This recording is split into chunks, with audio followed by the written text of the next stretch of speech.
శ్రీమాత్రే నమః. బిడ్డ, మంచివారికే ఎందుకు కష్టాలు? ఈ లోకంలో చెడు చేసేవారు అంతా కూడా చాలా సంతోషంగా ఉన్నారు కదా అమ్మా.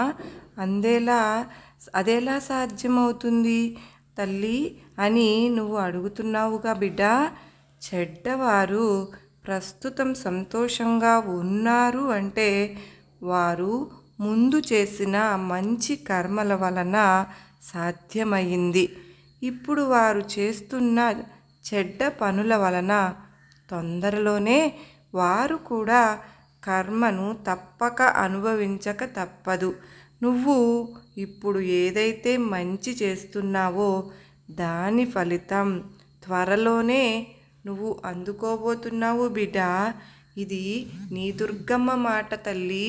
సర్వే జనా సుఖినో భవంతు.